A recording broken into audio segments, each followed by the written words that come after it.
Vamos começar orando? Senhor Deus, Pai, nós te louvamos, Senhor, e te somos gratos, Pai. Obrigado porque mais uma semana se passou e outra se inicia, ó Pai. E obrigado, Senhor, porque a tua boa mão nos fortalece. Pai querido, toma esse momento de adoração nas tuas mãos, ó Pai, diante do teu altar. Que o teu Santo Espírito, Senhor, venha ministrar os nossos corações e que toda palavra, Senhor, ministrada venha edificar as nossas vidas e venha, Senhor, nos preparar para mais uma semana que tu assim nos dá, Senhor, nos concede. Pai querido, abençoa, Senhor, o teu filho, usa-me como instrumento da tua vontade e que o Espírito Santo tenha liberdade, ó Pai, de falar aos nossos corações. Em nome de Jesus, eu oro grato por tudo. Amém. Bom, recapitulando a aula anterior, que falamos da carta de 2 Timóteo, né? Onde Paulo ele exorta a Timóteo para que permanecesse firme na pregação do Evangelho, que ele confiasse as Escrituras e o Evangelho a outras pessoas confiáveis. Na realidade, ele está instruindo ele a fazer discípulos. Na realidade, Paulo, sabendo que é chegado o momento que ele vai ser agora, definitivamente, vai voltar ao encontro com Jesus, vai para Nova Jerusalém, então ele entende agora que tem que fortalecer Timóteo para que ele permaneça firme, fiel, agora na direção da igreja daquela época, né? Então, Paulo ele vai falar da fé não fingida que tem Timóteo, que primeiro estava na sua Voloide e na sua mãe Eunice, né? Para que ele permaneça firme e vai admoestar para que ele persevere, e vai falar da vida de um cristão aprovado, né? Desviando da aparência do mal, sendo uma pessoa instruída na palavra, né? Para que possa fazer a boa obra. Então, Paulo ele vai admoestar e fortalecer Timóteo para que conduza a igreja daquele tempo, né? E agora nós vamos entrar aqui no livro de Zacarias. Vamos começar a partir do slide 8, André.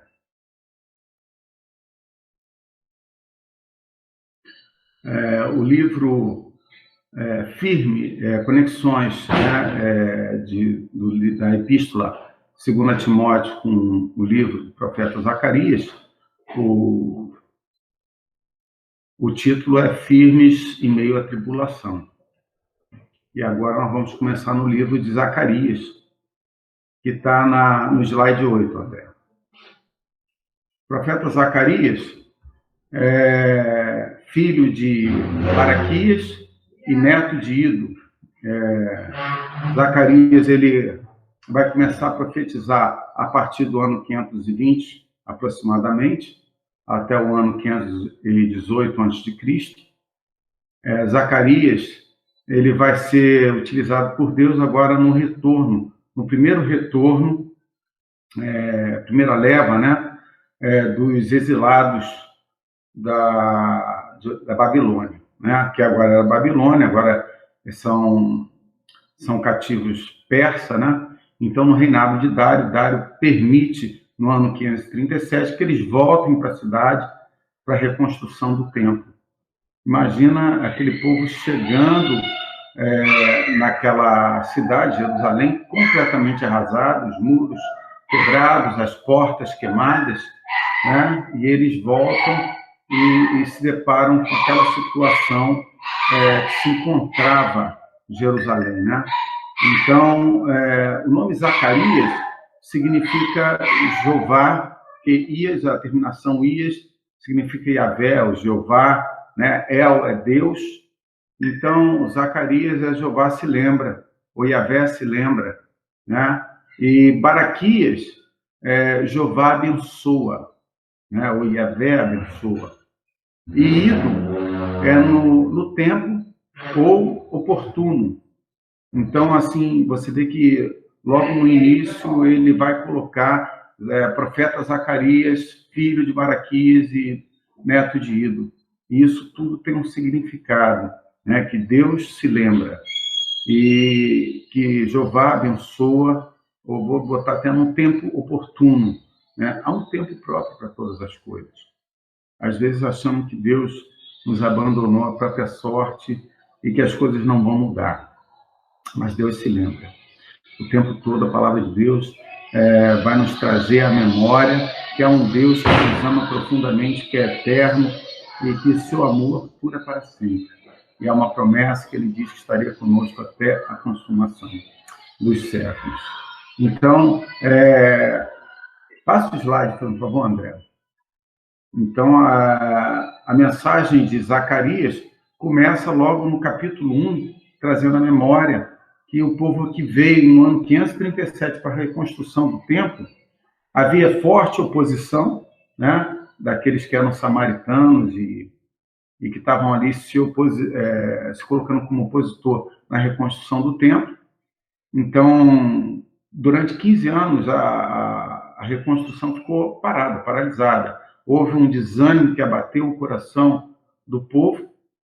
E primeiro veio Ageu, né, que era mais pragmático, falando na reconstrução do templo, vamos embora, né, tem um ânimo, porque Deus é conosco, e ele, muito pragmático, ele vai chamar o povo, vai conclamar o povo a retomar a reconstrução.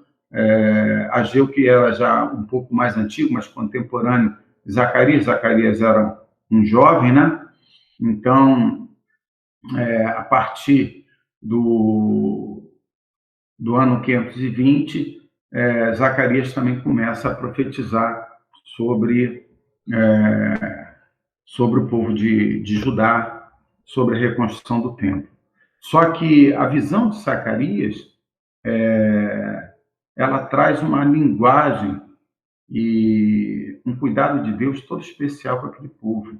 A primeira coisa que Deus chama o povo é para que se aproxime dele.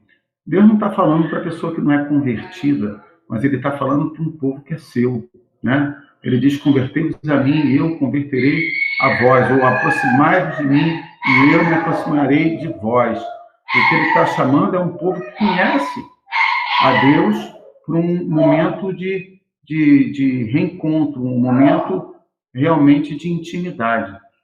O fato de conhecermos a Deus não nos garante a intimidade com Deus. Deus não quer uma religiosidade, Deus não quer palavras que saem pela boca, mas Deus quer uma intimidade profunda, Ele quer caminhar conosco, né? Ele deseja de nós uma intimidade.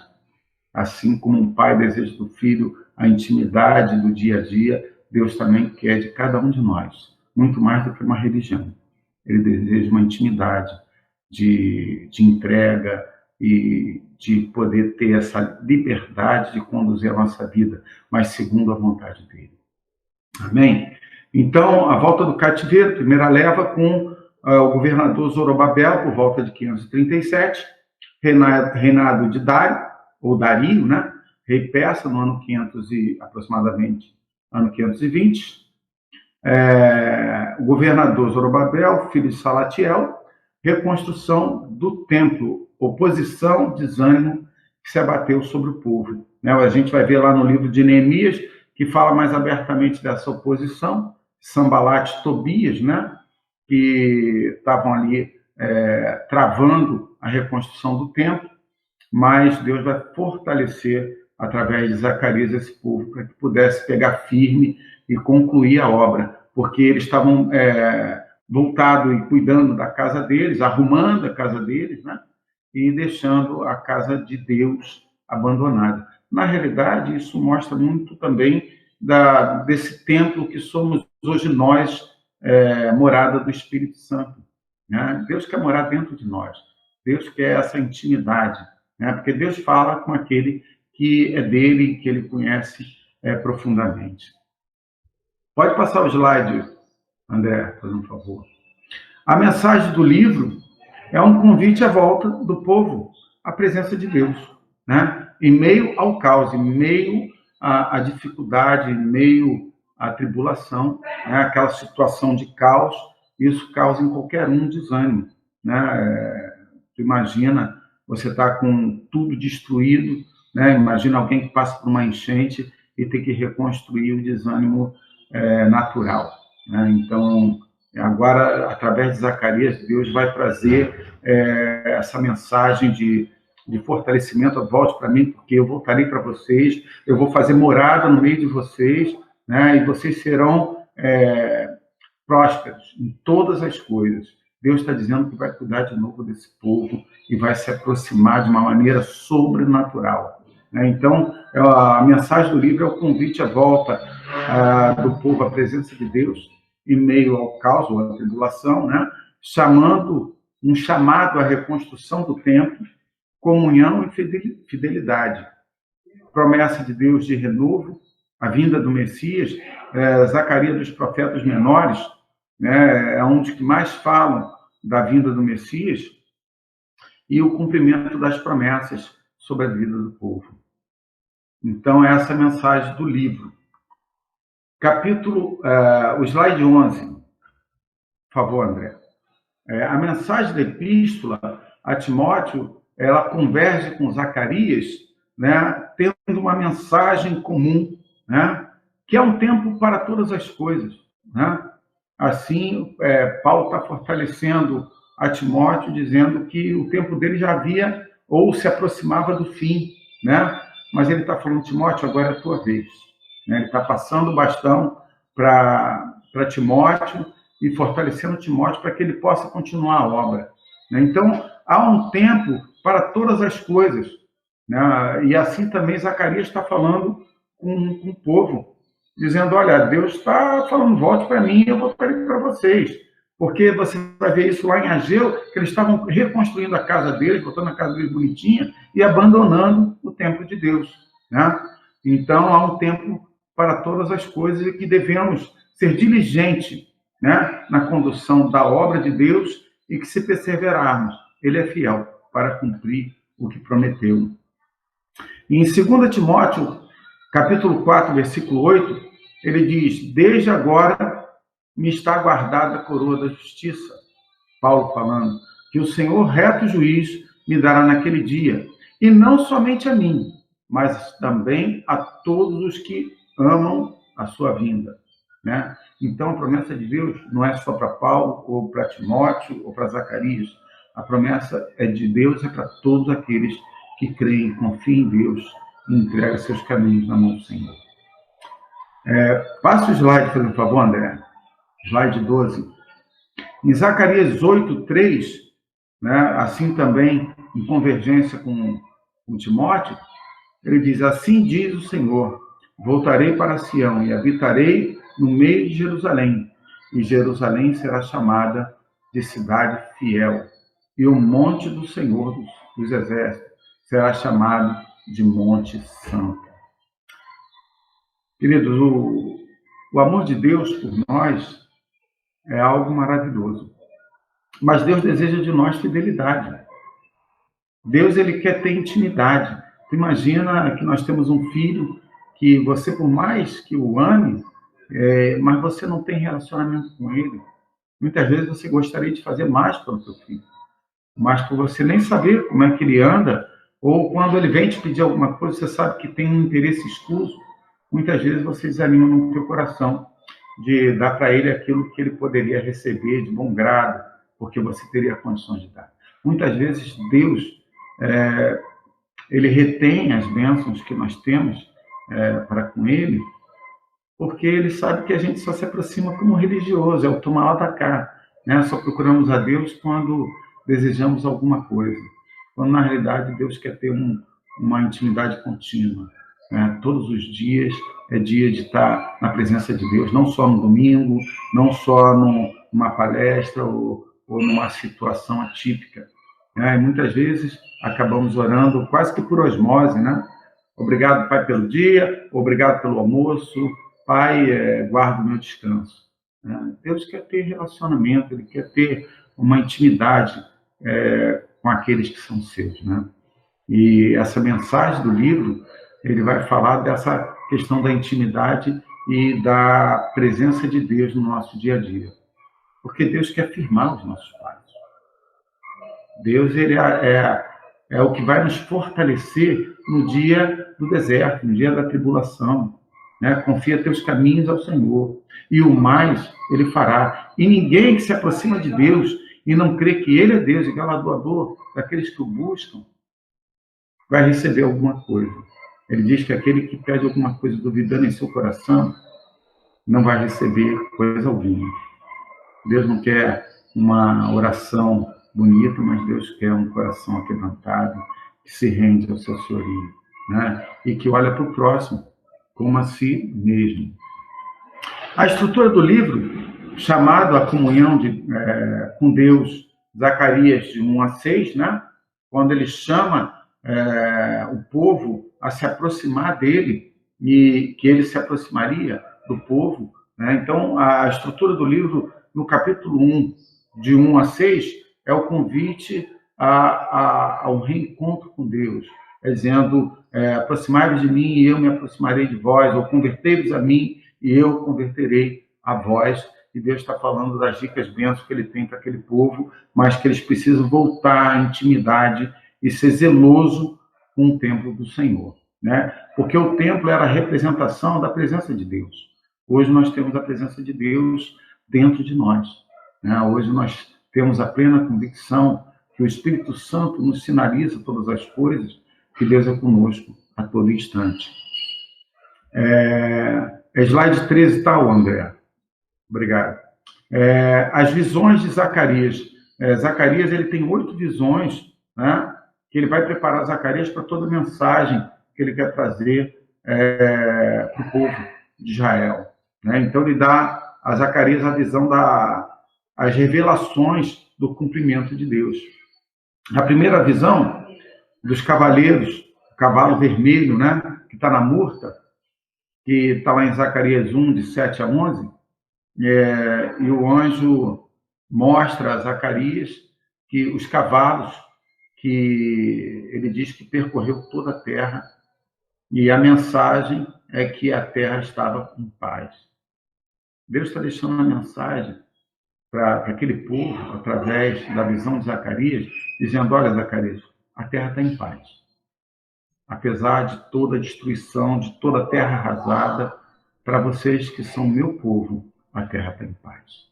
Né? Os cavalos eles representando os olhos de Deus, né, que percorrem os 4 cantos da terra. Então, ele vai ser representado pela figura do cavalo, né? Na segunda visão, ele tem a visão dos chifres, né? E os artesãos, ou os marceneiros, ou artífices, né? Que vai de Zacarias 1, capítulo 11, do versículo 11 ao 21, aonde ele mostra a Zacarias os 4 chifres que representam as nações que subjugaram, né, Judá e Israel, e que ele está mandando os artífices para que quebrassem o jugo daquelas nações, né?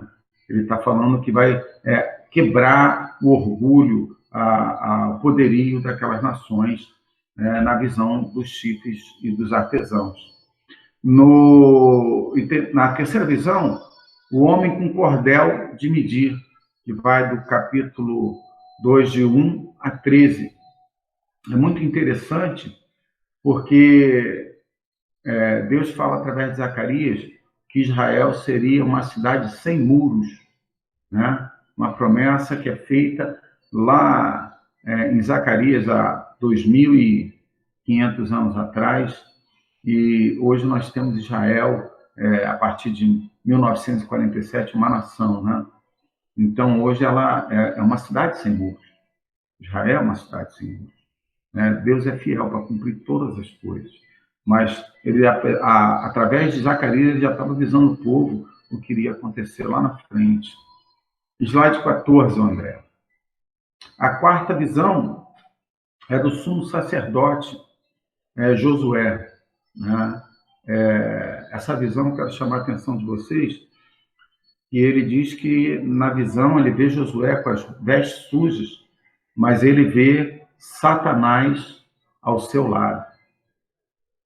Você vai ver também essa mesma figura lá em Lucas, se eu não me engano, capítulo 22, versículo 30, quando Pedro, Jesus começa a revelar aos discípulos que ele ia para Jerusalém e seria entregue na mão dos seus algozes, e Pedro diz: de jeito nenhum, Senhor. E Jesus fala: Pedro, olha, o diabo tem te cirandado de dia e de noite, mas eu tenho intercedido por vós, para quando tu te converteres, Pedro, tu fortaleça teus irmãos. Então você vê que aqui na visão de Zacarias, isso não é uma coisa que aconteceu só com Pedro, mas é uma coisa que acontece no mundo espiritual. Satanás, ele se aproveita das nossas falhas humanas, né?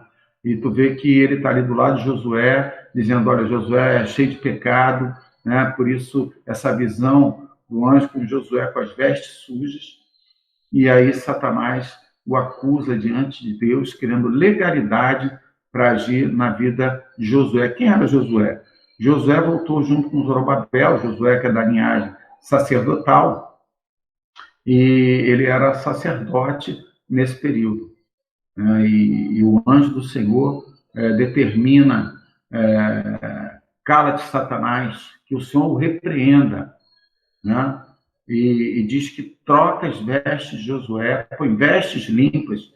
Quer dizer, Deus ali naquele momento, ele purificou, ele limpou Josué dos seus pecados e de todos os seus caminhos maus, e deu uma advertência a ele que permanecesse no caminho do Senhor e se desviasse de todo o caminho mau, né? Então, a vontade de Deus é ter uma aliança conosco, né? E hoje nós temos aliança no sangue de Jesus Cristo. É o sangue de Jesus que nos limpa, que nos purifica e que lava as nossas vestes, branqueia as nossas vestes de todo mau caminho, de todo pecado. Aquele que pensa que não tem pecado, esse é o pior dos pecadores, né? Então, aqui essa visão, ela fala muito nos dias de hoje, né? Nós que somos o povo enxertado de Deus, de andar em caminhos retos, e se você sentiu no teu coração, o Espírito Santo sinalizou que você, de alguma maneira, saiu da presença de Deus, que a gente possa confessar os nossos pecados diante de Deus, porque Ele é fiel e poderoso para nos purificar de todo caminho mau. Amém? Então, essa visão realmente chamou muito a minha atenção, porque isso mostra um pouco dessa questão do mundo espiritual, como é que isso discerne nesse mundo espiritual, a respeito de como Satanás ele age, não só criando situações para que a gente venha tropeçar, né? Mas também ele se aproveita das nossas falhas para nos acusar de dia e de noite diante de Deus, querendo legalidade para agir na vida daqueles que são de Deus. Amém? O sexto, o pergaminho voador, falando sobre toda a maldade que cairia sobre a maldição, né? Sobre aqueles que estão prevaricando com o nome do Senhor, agindo de maneira falsa, né? Aquele que usa balança desonesta. Então, essa visão do pergaminho que voa, ele diz: olha, esse pergaminho é a maldição que vai cair sobre a casa daquele que usa o nome do Senhor de maneira equivocada, e aquele que tem balança desonesta, né? Então, ele está falando da maldição que vai cair sobre aqueles que usam falsamente o nome do Senhor, aquele que testemunha falsamente contra seu irmão e que não anda nos caminhos do Senhor. E na sétima visão, Zacarias ele vê o sexto com a maldade da terra. Então, como se ele estivesse falando: Zacarias, toda a maldade de Israel, de Judá, será tirada e vai ser levada para o lugar devido, que é a Babilônia, né? Então, ele diz que tem a visão e toda essa maldade ela é selada com uma tampa de chumbo, e mulheres com asas, né, suspendem esse cesto, e ele pergunta: para onde vai esse cesto, meu Senhor? E ele diz que será construído um altar à perversidade, né, no lugar devido, esse cesto será colocado. Então, essas visões elas vão trazendo o prenúncio, né, de toda a aliança que Deus está fazendo e está renovando sobre o povo de Judá. A carruagem que ele vai tirar a maldade do meio do povo. a carruagem e seus cavalos, que vai falar do cavalo que vai para os 4 cantos da terra. Eu quero dizer que esses cavalos vão representar a visão de Deus, os olhos de Deus, né? E os olhos de Deus percorrem toda a terra.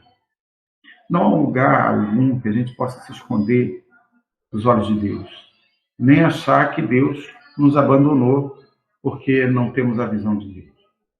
Porque os olhos de Deus se vê em qualquer lugar, no lugar mais oculto. Deus conhece os nossos pensamentos, nossos sofrimentos, e Deus se importa com aquilo que é pequeno ou inútil aos olhos dos outros, mas que Deus se importa, sabendo quanto aquilo nos afeta. Deus nos ama e o desejo dele é nos dar paz. Slide 15, Rafael, obrigado. Na estrutura, seguindo a estrutura, depois das 8 visões, né, agora ele vai falar da coroa, né, que será colocada na cabeça de Josué, fazendo essa aliança com Josué. Se Josué andar nos caminhos do Senhor, que Deus vai firmar os passos de Josué na presença de Deus, né? Aí tem as práticas e preceitos do jejum, né? Eles perguntam, Senhor, devemos jejuar como temos feito há 25 anos, né? E Deus diz, vem cá, quando vocês comem é para mim? Quando vocês bebem é para mim? Será que o verdadeiro jejum não é estender a mão ao órfão, à viúva, ao necessitado? Deus, ele quer trazer uma restauração da visão da presença de Deus no meio daquele povo. Aquilo que ele está falando para aquele povo é feito também para nós hoje, né? Muitas pessoas pegam o jejum como uma prática para adquirir alguma coisa, jejum pelo carro, jejum pela casa, ou jejum por uma enfermidade, né? Quando o jejum ele deveria ser um momento de aproximação com Deus, de estar na intimidade com Deus e ser um momento de reconhecer Deus como Senhor e Deus e estar nos purificando.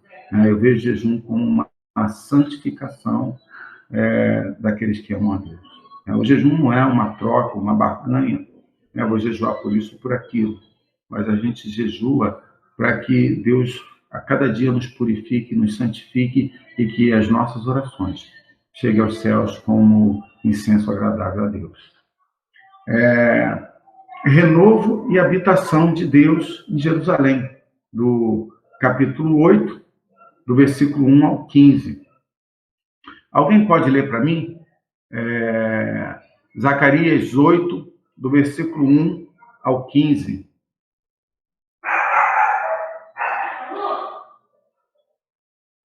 Alguém pode? Deixa comigo. Então vai. Mais uma vez veio a minha palavra do Senhor dos Exércitos. Assim diz o Senhor dos Exércitos. Tenho muito ciúme de Sião e estou me consumindo de ciúmes por ela. Assim diz o Senhor, estou voltando para Sião e habitarei em Jerusalém. Então Jerusalém será chamada a cidade da verdade, e os montes do Senhor dos Exércitos será chamado Monte Sagrado. Assim diz o Senhor dos Exércitos. Homens e mulheres de idade avançada voltarão a sentar-se nas praças de Jerusalém, cada um com sua bengala por causa da idade. As ruas da cidade ficarão cheias de meninos e meninas brincando.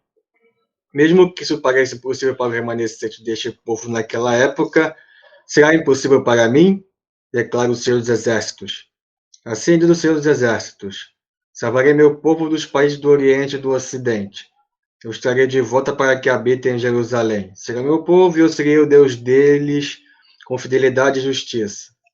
Assim diz o Senhor dos Exércitos. Vocês que estão ouvindo hoje essas palavras já proferidas pelos profetas quando foram lançados os alicerces do templo do Senhor dos Exércitos, fortaleçam as mãos para que o templo seja construído. Pois desde aquele tempo não havia salários para os homens nem para os animais. Ninguém podia tratar dos seus negócios com segurança por causa de seus adversários, porque eu tinha posto cada um contra o seu próximo. Mas agora não mais tratarei com o remanescente deste povo como fiz no passado, declara o Senhor dos Exércitos. Haverá uma rica semeadura, A videira dará o seu fruto, a terra produzirá suas colheitas, e o céu derramará o orvalho. E darei todas essas coisas como uma herança ao remanescente deste povo. Assim como vocês foram uma maldição para as nações, ó Judá e Israel, também os salvarei, e vocês serão uma bênção. Não tenham medo, antes sejam fortes. Assim diz o Senhor dos Exércitos. Assim como eu havia decidido castigar vocês sem compaixão quando os seus antepassados me enfureceram, diz o Senhor dos Exércitos, também agora decidi fazer de novo bem a Jerusalém e a Judá. Não tenham medo. Amém. Né, hoje a pregação do pastor Valmir fala sobre o tomar a força, né?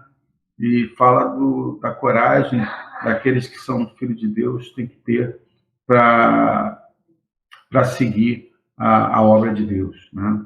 Aqui ele está falando, olha, não tenham medo, sejam corajosos, porque eu serei para vocês o fortalecedor, eu serei um muro de fogo ao redor de vocês, né? Ter coragem na reconstrução da vida, na reconstrução das relações, né? Mas também ter coragem em fazer e pregar a obra de Deus, né? Então aqui ele está falando, ó, ser corajoso, ser forte. O pastor Valmir estava falando sobre essa coragem, né, de seguir em frente e pregar o evangelho em meio às oposições.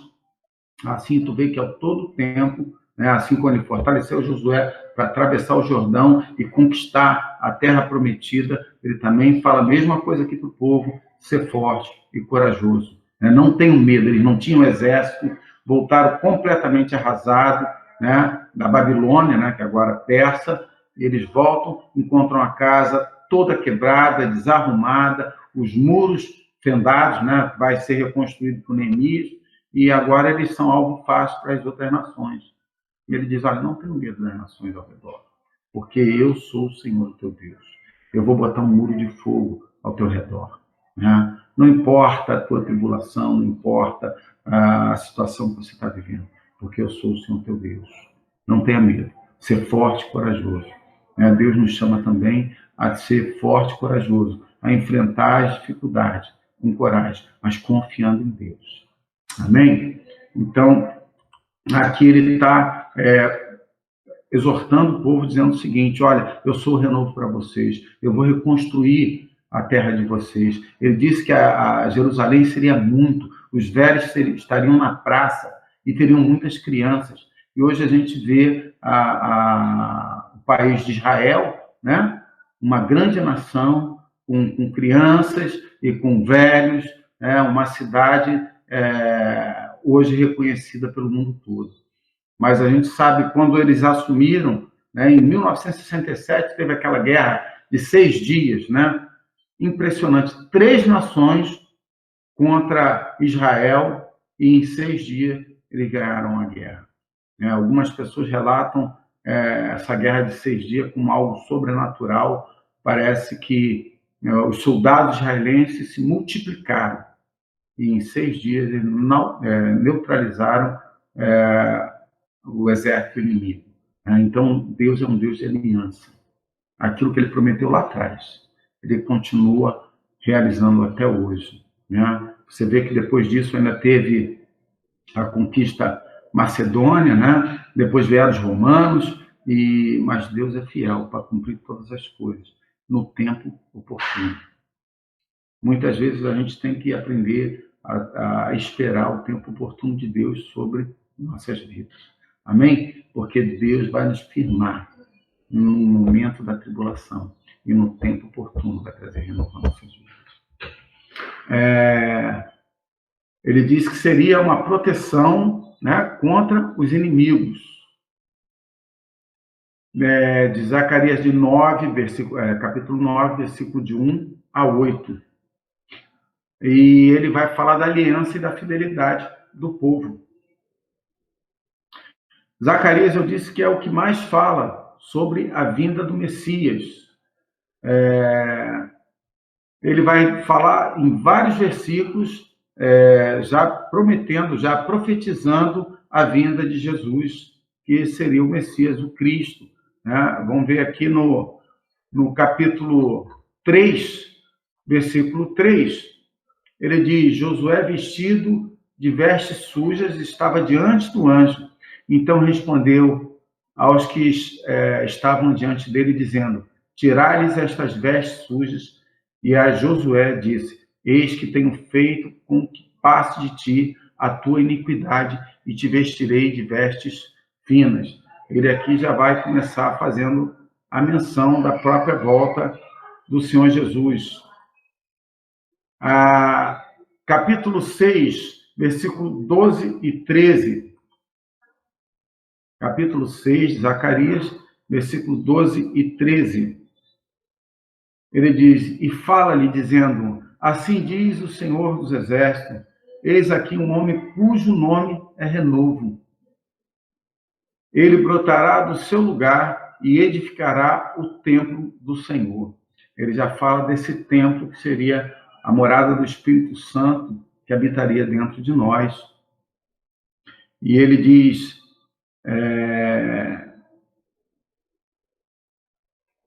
ele mesmo edificará o templo do Senhor, e ele levará glória, e assentar-se-á no seu trono, e dominará, e será sacerdote no seu trono, e conselho de paz haverá entre ambos os ofícios. Né? Então, ele está falando aqui já do estabelecimento do reino eterno do Senhor Jesus. Ele já está falando que ele vai se assentar no trono eternamente. Né? Vamos só mais um aqui, que está lá no capítulo 14, versículo 9 a 14. Capítulo 14 de Zacarias, versículo 9 a 14. E o Senhor será rei sobre toda a terra. Naquele dia, um será o Senhor, e um será o seu nome. Toda a terra em redor se tornará em planície, desde de Geba até Rimon, ao sul de Jerusalém, e ela será exaltada e habitada no seu lugar, desde a porta de Benjamim até o lugar da primeira porta, até a porta da esquina, e desde a torre de Hananael até os lugares do rei. E habitarão nela, e não haverá mais destruição, porque Jerusalém habitará segura. E esta será a praga com que o Senhor ferirá a todos os povos que guerrearem contra Jerusalém. A sua carne apodrecerá, estando eles em pé, e lhes apodrecerão os olhos nas suas hortas, e a língua lhes apodrecerão na sua boca. Naquele dia também acontecerá que haverá da parte do Senhor uma grande perturbação entre eles, porque cada um pegará na mão do seu próximo, e cada um levantará a mão contra seu próximo. E também Judá pelejará em Jerusalém, e a riqueza de todos os gentios serão juntadas ao redor, ouro e prata e roupas em grande abundância. Assim será também a praga dos cavalos, dos mulos, dos camelos e dos jumentos e de todos os animais que estiverem naqueles arraiais, como foi esta praga. E acontecerá que todos os que restarem de todas as nações que vierem contra Jerusalém subirão de ano em ano a adorar o Rei, o Senhor dos Exércitos, e para celebrarem a festa dos tabernáculos. Então, Deus é um Deus de aliança, e Zacarias ele já vai profetizando o renovo que viria, né, até a vinda de Jesus Cristo, né, onde ele estabeleceria todas as coisas. Mas há aqui palavra que foi profetizada para os dias de hoje, porque Israel hoje é uma nação onde os filhos são muitos, as crianças estão na rua, né, os velhos estão nas praças, e eles hoje habitam em segurança. Hoje eles têm exército, mas quem guarda o próprio Israel é o Senhor Deus, com uma grande muralha de fogo ao seu redor. Hoje Israel ela vive num lugar conturbado, né, onde todas as nações desejam militar contra Israel. Né? Imagina que o conflito naquela região é grande e tudo vai convergir para a volta do Senhor Jesus. Né? Ele diz, lá, se eu não me engano, em Ezequiel 38, né, do mal que viria do norte, de Tubal, e da Pérsia, né? Daqueles que viriam com Gog e Magog contra Israel, né? Mas diz que naquela grande batalha Deus vai fazer prevalecer e aí vai vir o grande fim. Amém? Então, slide 16.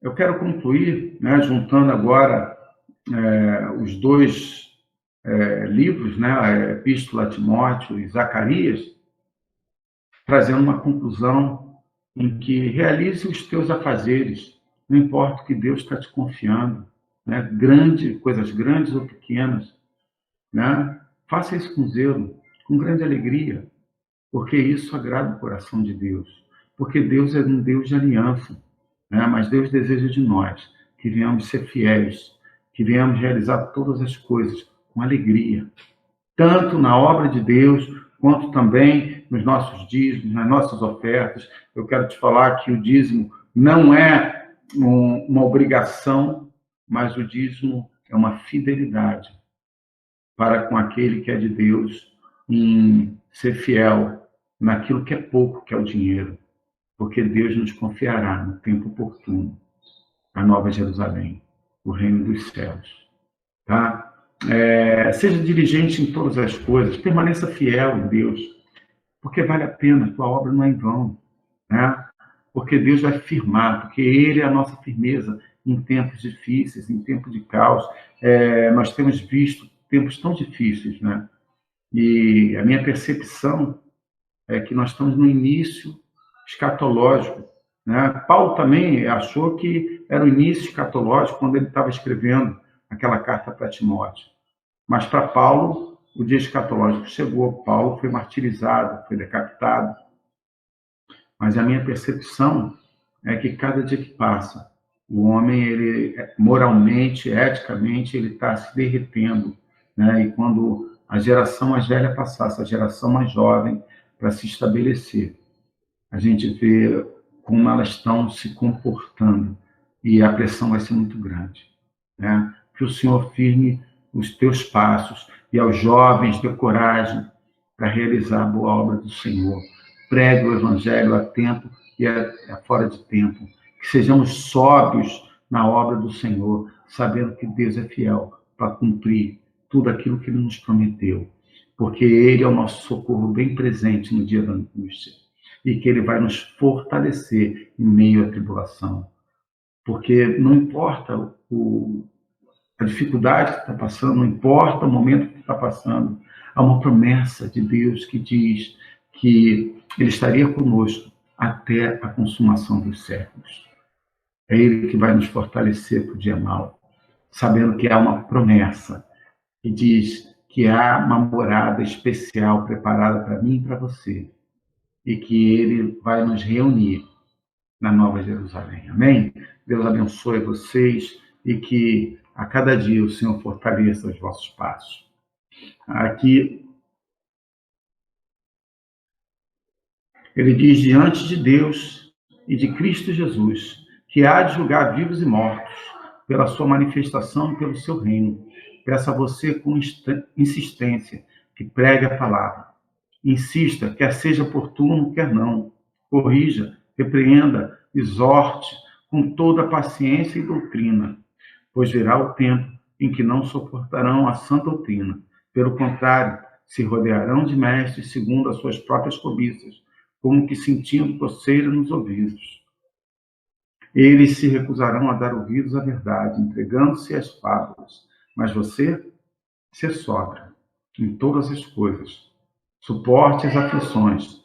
Faça o trabalho de um bom evangelista. Cumpra plenamente o seu ministério. E agora eu quero acrescentar que no tempo oportuno, Deus vai cumprir na tua e na minha vida a boa obra. Amém? Que Deus abençoe, que dê um final de domingo de paz e que tenhamos uma semana repleta da graça de Deus. Em nome de Jesus. Daniel, você ora encerrando?